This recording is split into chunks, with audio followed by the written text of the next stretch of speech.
Hello viewers and welcome back to our Let's Play series for this Close Combat campaign.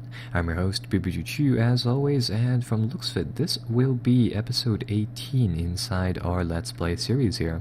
So, starting off the episode, a few announcements first and foremost. I mean, as some of you guys probably have already figured out, with the lack of video releases on this series, we're going to be wrapping up this Let's Play mostly due to the fact that the close combat games here, as evidenced by the amount of battles we fought and the amount of progress we made, are a huge line of games with a ton of replayability there.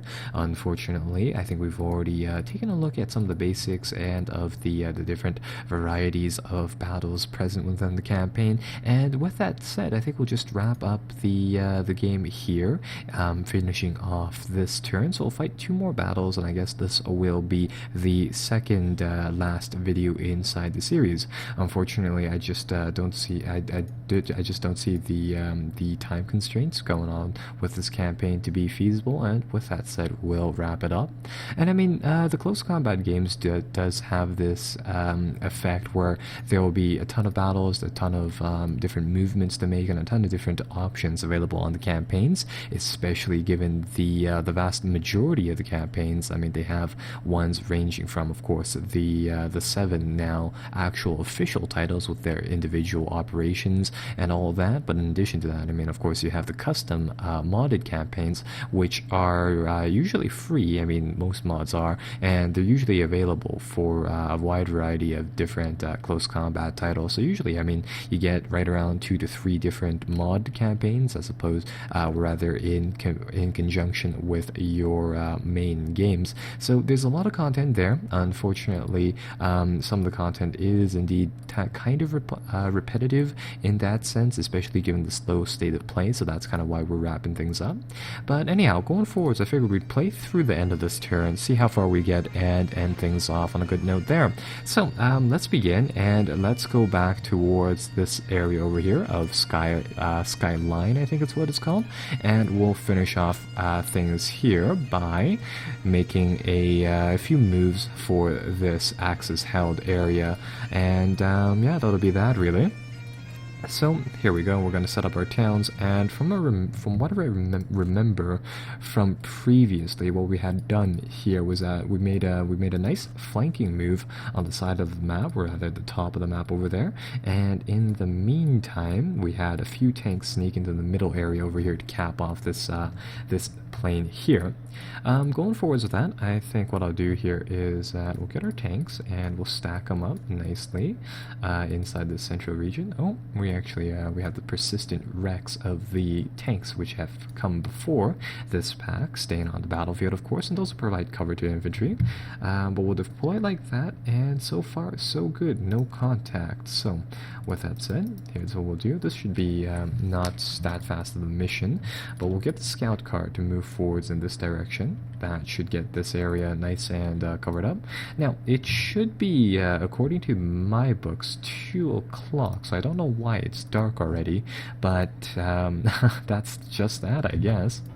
Right, so we'll get things on the move here, and I'll just get my tanks to advance, and I'll see what we can do about probing forwards here into the German spawn over here, because this is of course their zone, and from looks of it we're missing one zone over there, but that shouldn't be too big of a problem.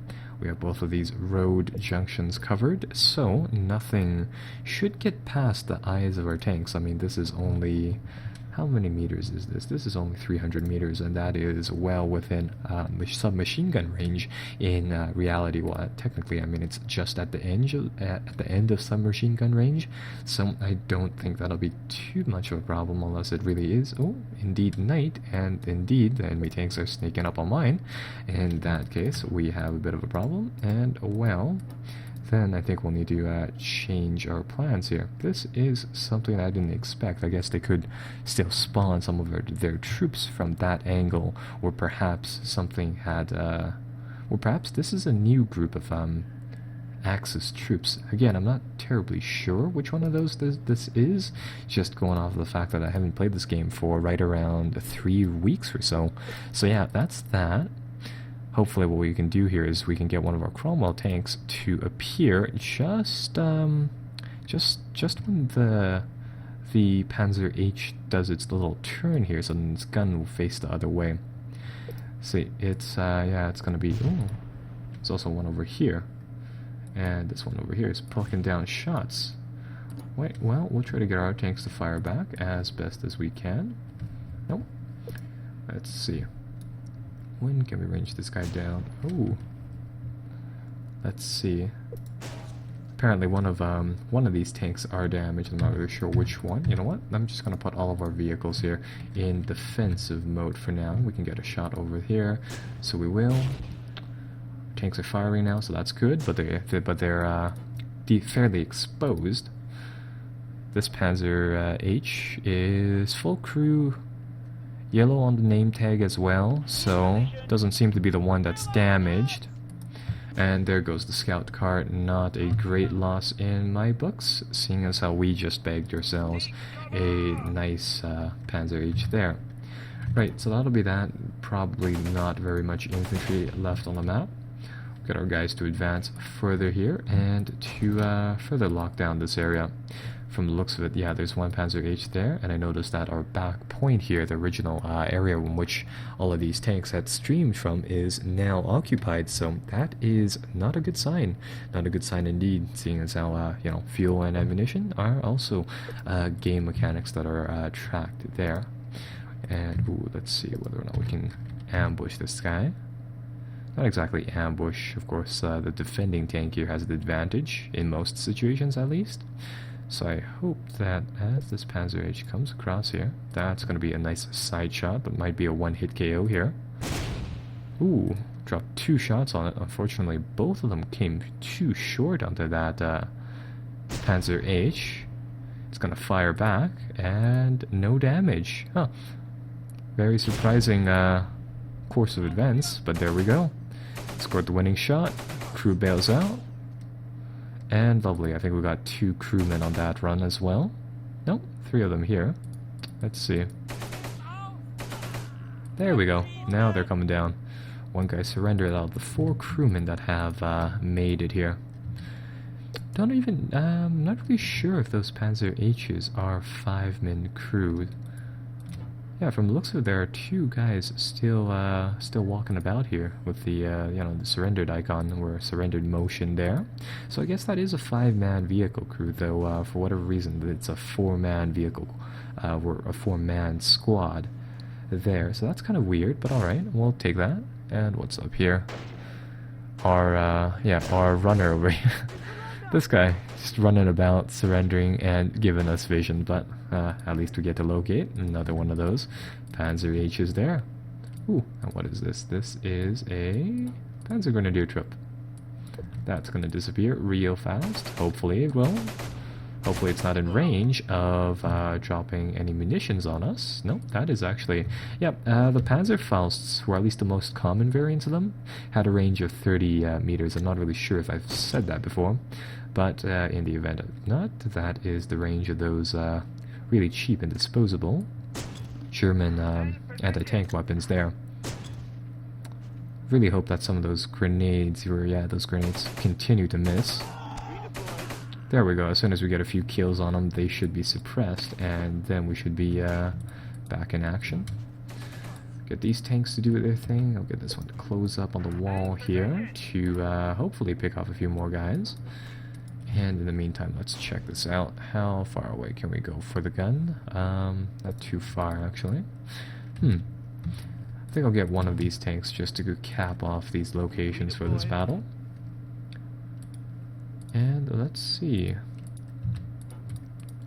Well, at least we're definitely whittling down their amount of tanks here. At least that's pretty good. In the meantime, I would really rather like the opportunity to finish off that Panzer H up over here in this region. Oh, and I think we just, yeah, yes indeed, we did just get, ooh, vision on 2 tanks. That is not gonna go well. Yeah. We got the first shot there, but it didn't connect, which is just so unfortunate. So that's just that.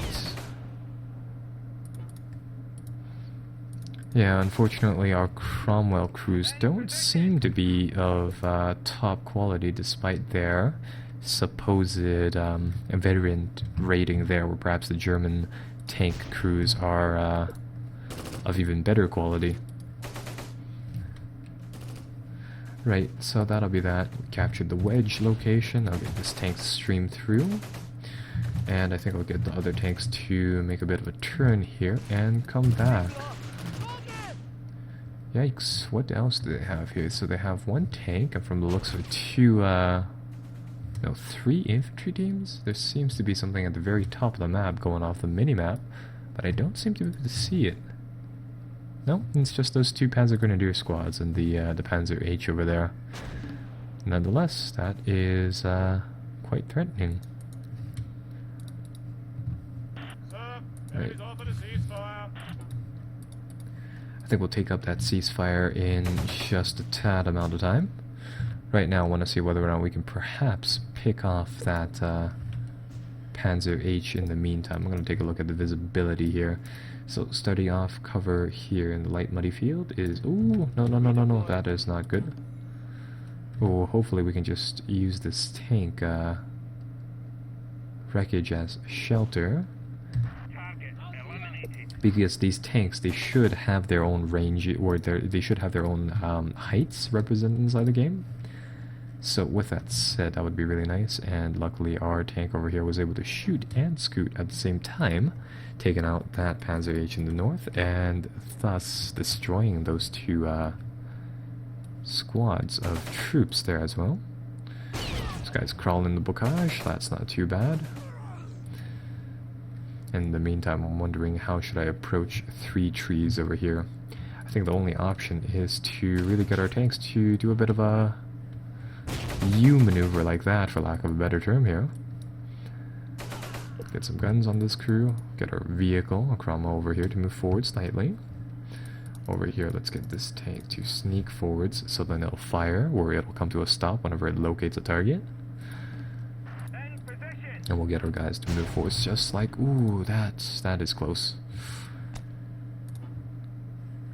I'm really hoping we can get the reverse shot here off. That is not going to connect, so we're going to pull back. Got lucky there. No, never mind. We got lucky on the first shot though. That one did not connect, so that was good. But yeah, that Panzer H is in a very, very good location. It's got the bocage covering it from all of the attacking angles. And because there's no way to blow up these hedgerows, I mean, either way, that is a very, very potent location. So I think in that note, we'll just surrender, or not exactly surrender, but give them a truce there. So we took out 3 of their armored vehicles, they destroyed 2 of our armored vehicles, but in the end we also lost the tiny Humbler car as well. So that'll finish off the battle in Skyline, but luckily we have some troops in reserve over here, which might be able to come to the rescue of those tanks. So that'll be that, and in the meantime I guess we'll advance to battle number 2 over here in Colleville in the final episode of this Let's Play series. So hope to see you guys there.